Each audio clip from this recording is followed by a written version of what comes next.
Had someone comment on my water level video just about how having the level go through cold and warm areas can affect the level at both ends. That intrigued me, so I've just set up a little bit of an experiment and I'll just show you it and then we'll check on it later. So I've set up my water level here. This part's in the shade, it'll stay in the shade. That part's in the sun, it'll stay in the sun because the sun's that way. And I've just put a mark using tape where the water level is. Now I'm going to let that sit for a while, let the hose warm up and see if it actually does alter the level of the water in the tube. So it's been an hour and a bit, and the sun has just disappeared off this area. So I've come out and let's have a look at this water level. This one has now gone up above the tape. And so was that one. I think in this example I can say it's not that it got higher in the sun and low than it did in the cool area. I think the fact that it was in the sun warmed up the water, made it expand, which is going to expand in the whole tube. So it's actually raised up by a similar level at both ends. There you go. This guy's a little bit smaller than some of the others.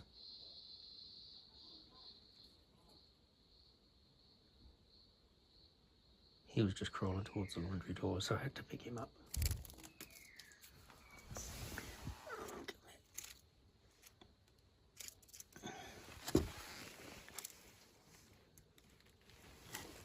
Now you're backing away. You were crawling up my hand before.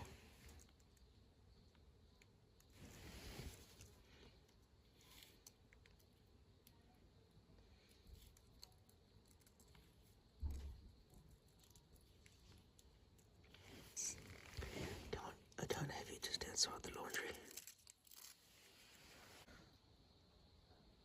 Here we go, hang out there for the day. There's someone I haven't seen in ages. Just came out from under the stairs.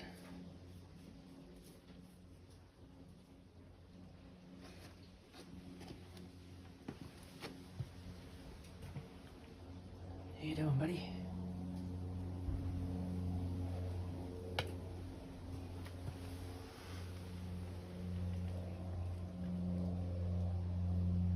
How you doing?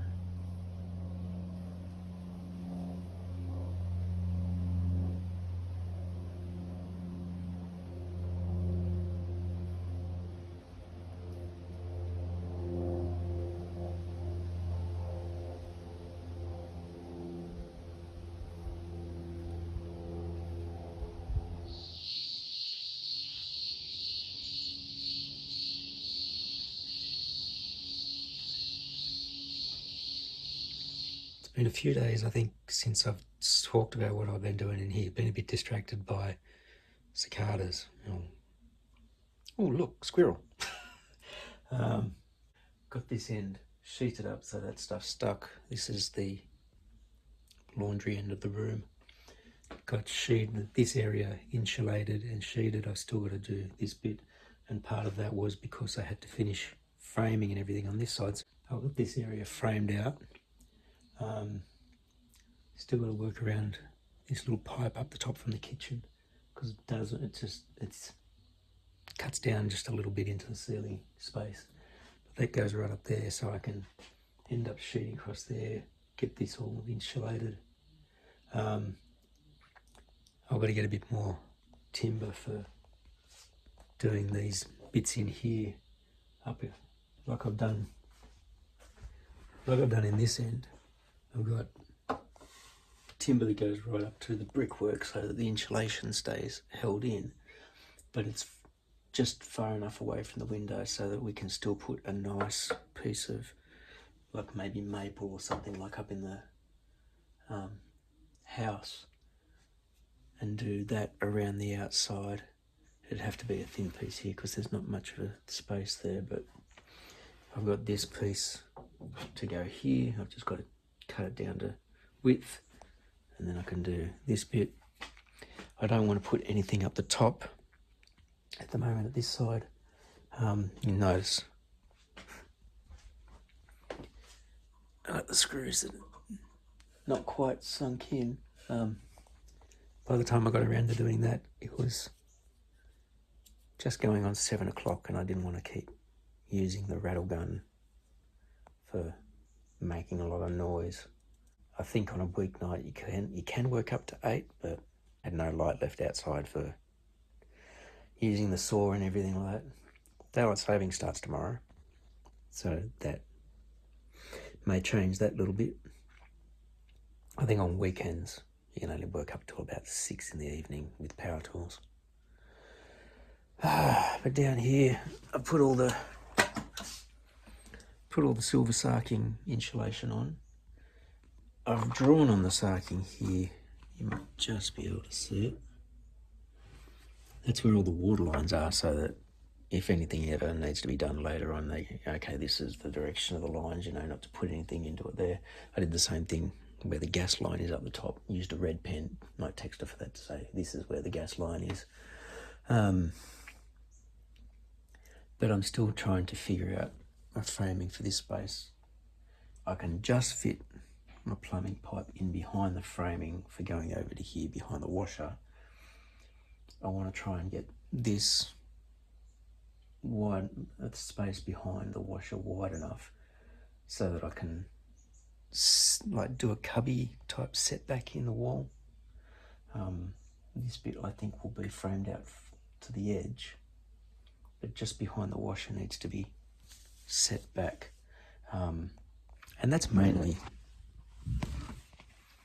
for all the hoses and the plumbing and that sort of stuff, so that you can have the washer sit back a bit closer to the wall, like all of the hoses and the electrical, and because you can see where the taps are. I think this washer is about as far back as it can go with the positioning of the taps, but I do want to set the wall back like a cubby, and this drain will go across and come up here, so that if you didn't want to use the water diverter hose, this takes just the washing water out onto the grass. If you wanted to go down into the sewer, I'll have a pipe here with a cap on it, so that it's possible to use that if any future owner wanted to. I've booked an electrician to come in and do a quote for giving us where we want the power to be, because I was thinking we're going to have power over here near the sink, and my wife said no, she just wants power for the appliances there, the washer and the dryer, which we've got power, but it's going to have to be moved. But then get power put along this wall for bar, fridge, put a toaster oven, toaster, kettle, that sort of stuff. Because their idea is, because of the design of this house, you could have this being somewhere to retreat while kids are playing in the yard, so you can hang out down here without having to go upstairs all the time. That's going to be the idea of the end room there, especially because having the toilet down here is good for if you're working in the yard or playing in the yard, because the other toilet in the house is on the very top floor, 3 flights up. But one of our other things that I've really I need to do is our deck straight upstairs here. We want to try and put a different door on there so that we can put a dog door in, so that Sam can go in and out onto the deck, because he'd like to go out there and lie in the sun, but we can't leave the door wide open all the time. I've got an external door outside. The issue with that is the door width is only 720 wide instead of 820 or 840, 820, but it's 2300 tall rather than 2040 standard outside door. But I've got an exterior door out here that I think I grabbed from the tip years ago, but it's a solid Tassie oak door. I should be able to trim that narrow, and then, because this is only going to be temporary, because we'll keep the original door when it comes to selling the house, I'll just block in the top area of the door so I can put the 2040 door in, and I've got to block off about 250 at the top. Just do that inside the door jamb temporarily so that we can have that, and he can access the outside of onto the deck.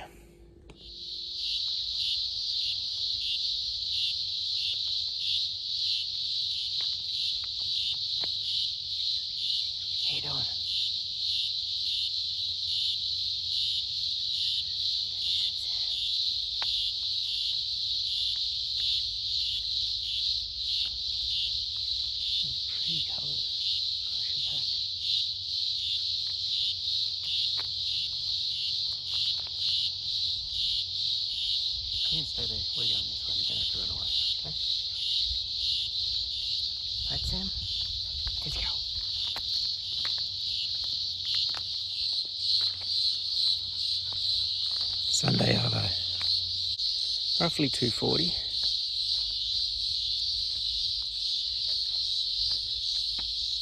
Well, the daylight saving started this morning, so it's really 140, so closer to the middle of the day than it was.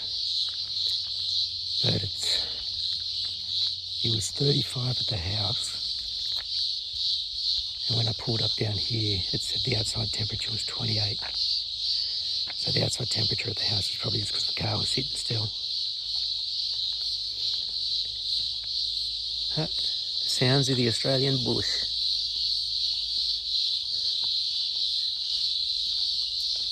Counted 20 emerging just in our little area around the sheds last night. Breeze is a bit warm too. If it's this hot at the start of October,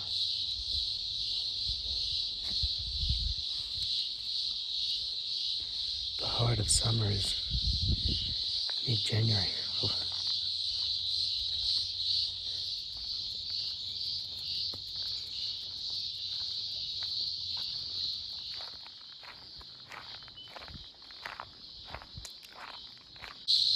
Normally when I'm not doing something for work or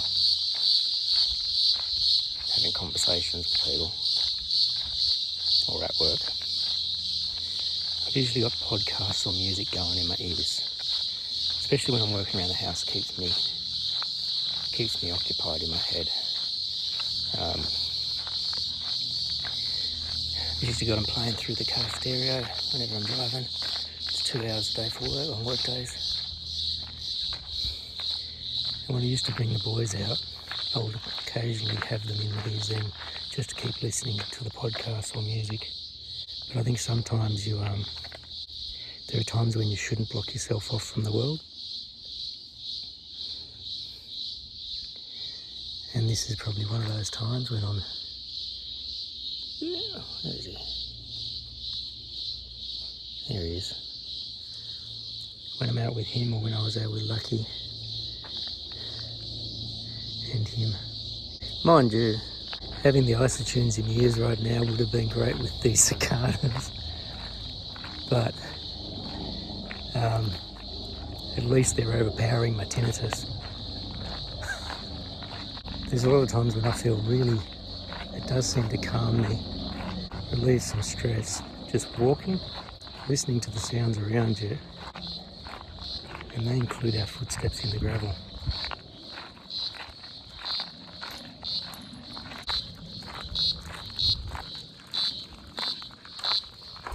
I think it's one of the other reasons I like to walk out this way. It's not in amongst all the housing, and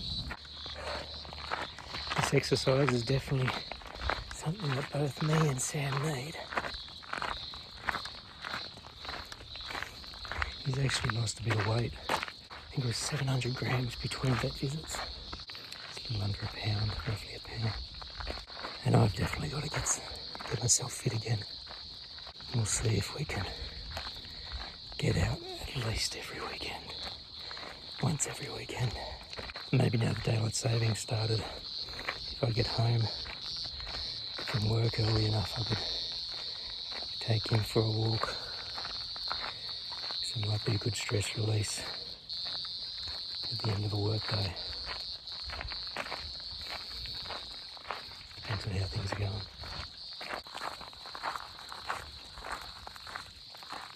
I looked sideways through walking, and I don't know how I spotted it, but I spotted this. A four-leaf clover.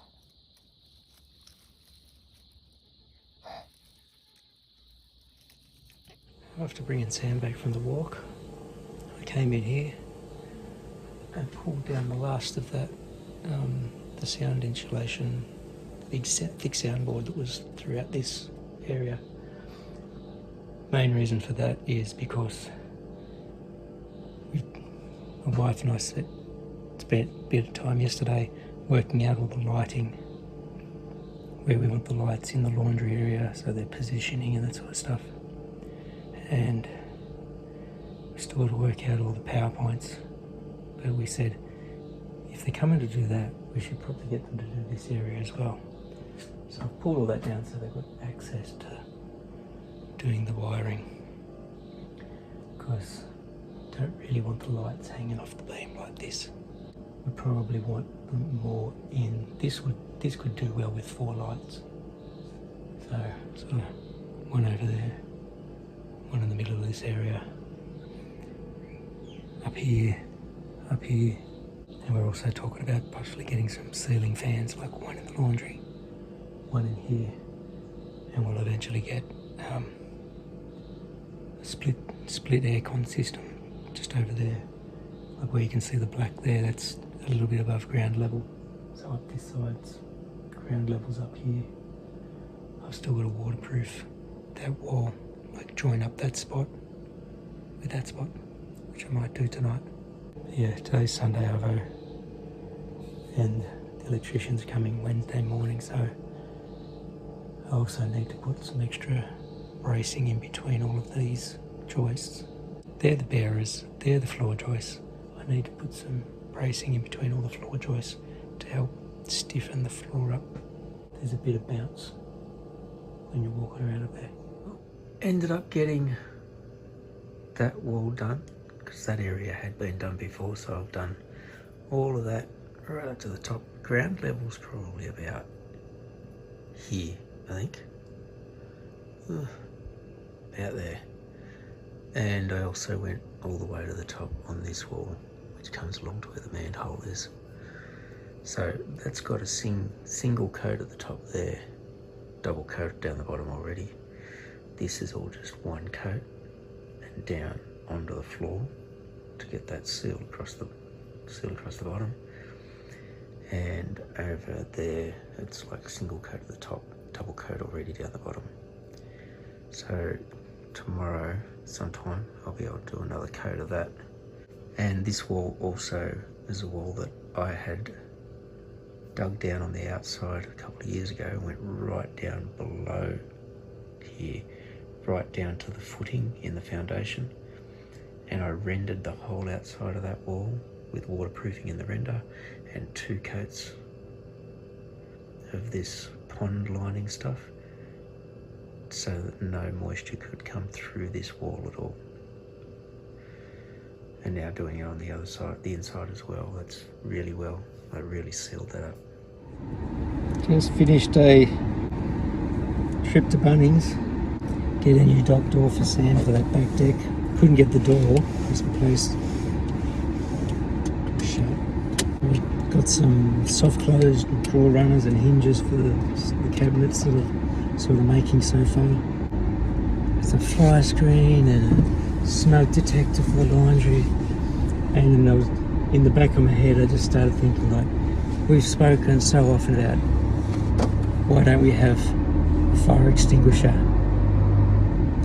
like in the kitchen and the laundry, and also in the cars. And I was just standing there and I saw them and I just went, should probably get those. Messaged my wife, she said yeah, and I needed to get some adjustable legs for the cabinets I've got to build down in the laundry, and they sell those in like a box of 20, and I needed at least 12 for the few cabinets that I want to try and build now.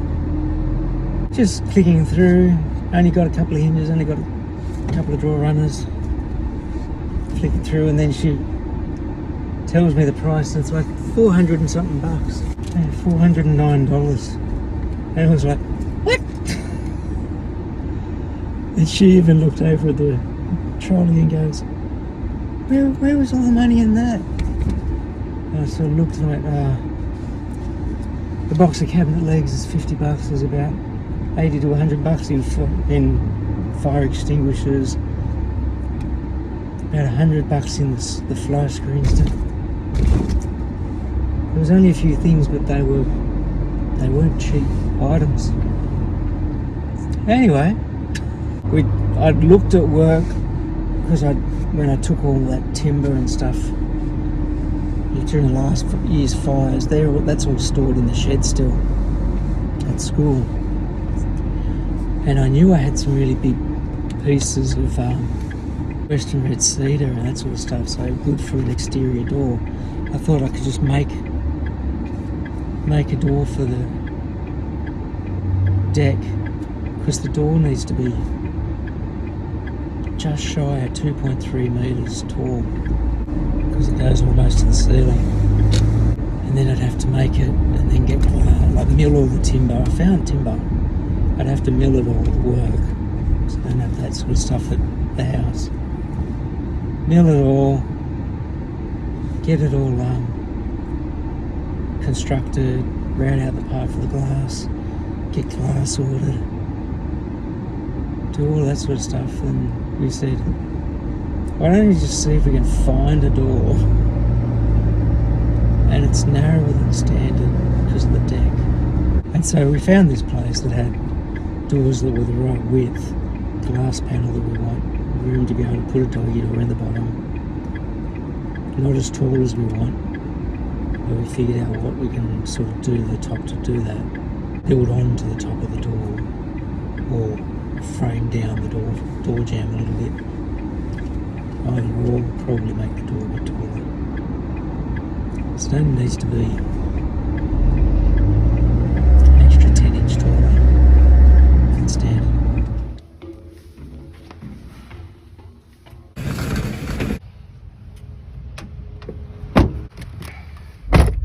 Just did a quick drop in at the at our storage. My wife's got a really nice mirror, and I kind of bubble wrapped it and plastic wrapped it and protected the corners. But we really want to try and make a good cardboard box for it, and we've got some big cardboard now from all the deliveries and that sort of stuff over time. So I'm going to try and do that. And I also grabbed a bag that's got cables and pedals and my apogee, so that I can maybe try and play a little bit of guitar to de-stress. It's that old one that I bought that I like put back together. See if I can use that. And there's a box of stuff that I got that belonged to my pop, plus a few other things that have been chucked in it. And I know that one of the things in there is the manual for the lathe of his, which I'd like to just brush up on. I mean, that sort of stuff might be helpful considering I'm doing a master's with engineering. But it's got some of his old tools, and I'd like to just have a look at what I have. Even if I just have a look at it and then take it back to storage in a couple of weeks. Some of them I'd probably like to try and use. So I think there's I think he had some spoke shapes that he gave me, or that I inherited. Let's see what's there. Look at all those cicada holes, Sam. Look at this.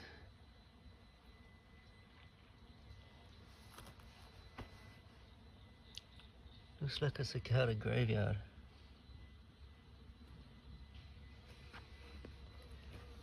This is all around the base of this tree in the back of the yard. This tree, so they've all emerged, climbed this tree to emerge out, and then their shells all drop.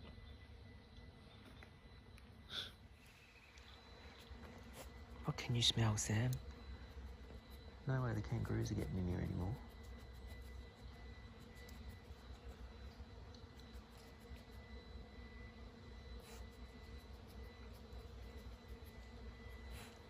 Cut back this bamboo. Just counted, there was 63 cicada shells just around the base of this tree. And there's so many holes around the yard. Must be like a whole underground chasm of cicada waiting to emerge.